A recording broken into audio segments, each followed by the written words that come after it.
Kama mnavyofahamu tumefungua shule, si ndio? Ndio. Tumeanza msimu wa masomo, muhula wa masomo tangu tarehe 13 jana. Lakini leo tumeendelea kupokea wanafunzi.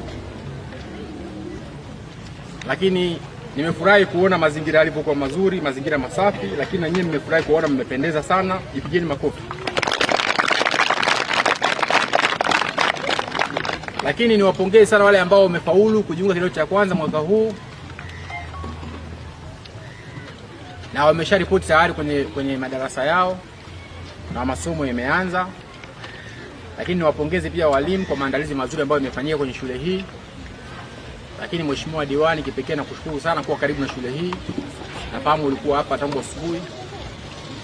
Lakini pia nakushukuru kwa sababu umeambiwa mkuu wa wilaya anakuja na wewe ukaja. Pamoja na kwamba ulikuwa na taarifa za muda mrefu, lakini umefika pia kwa wakati na kushukuru sana, Mungu akubariki.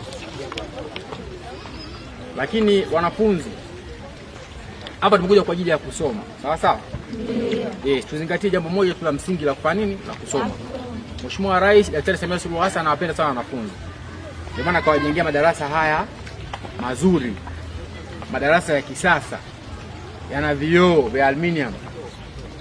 Miaka ya nyuma hakukuwa na hivi vitu. Hata walimu wetu wakati wanasoma, Mheshimiwa Diwani, hakukuwa na madarasa ya vioo kipindi hicho. Lakini kwa serikali ya awamu ya 6 ya Mheshimiwa Samia Suluhu Hassan, ana mapenzi mema sana na wanafunzi. Ana mapenzi mema sana na wananchi wa wilaya Mbozi. Ndio maana amejenga shule hizi nyingi za kisasa zenye ubora na viwango vinavyohitajika. Lengo ni nini? Tupate elimu bora. Lakini Mheshimiwa Rais ameelekeza elimu bila malipo. Kwa hiyo muambie wazazi wenu kule nyumbani, wale wadogo zetu ambao wako tayari wamefikia muda wa kufika wa kuanza shule, waje waanze shule kwa level za msingi, na wale ambao wamefika kidato cha kwanza watakiwa waje waripoti shule ili waende fani waweze kupata elimu. Elimu ndio ufunguo ya maisha. Huwezi kufanya kitu bila kuwa na elimu, sawa sawa? Kwa hiyo msome kwa bidii, mzingatie masomo ili baadaye mje mkuu viongozi. Hata Mheshimiwa Rais mwenyewe amesoma, asingesoma asingekuwa rais. Lakini na walimu wetu nao wamesoma na maana leo wanatufundisha na sisi. Kwa hiyo na sisi tusome kwa bidii, tuzingatie masomo ili tuweze kuja kuzikomboa familia zetu na taifa kwa ujumla. Sawa sawa? Kwa hiyo nimesema leo nije niwatembelee, lakini ile chakula na nyinyi, lakini sio mwanzo sio mwisho. Na kwa sababu muda ni mfupi, tungekaa tukapiga story nyingi, lakini kwa sababu natembea shule nyingine tena huko, muda unanibana kidogo. Nitakuja siku nyingine nikae tushinde kabisa hapa kabisa, tufundishane mpaka darasani kabisa. Sawa sawa? Tarehe siku maalum nije hapa nishinde tu siku nzima hapa tusome,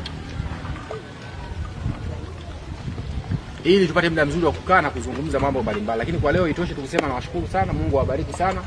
Nawatakia kila laheri, lakini masomo mema. Lakini tumtangulize Mungu, tusali, sawa sawa? Kabla ya kuanza masomo unaanza kusali kwanza, Mungu akusimamia, kuongoze, uweze kuweka vizuri yale ambayo unafundishwa, uweze kuzingatia yale ambayo unafundishwa. Mshikeni sana elimu, msimwache aende zake. Karasha oye! Oye! Karasha safi! Safi! Nawashukuru sana kwa kuangalia.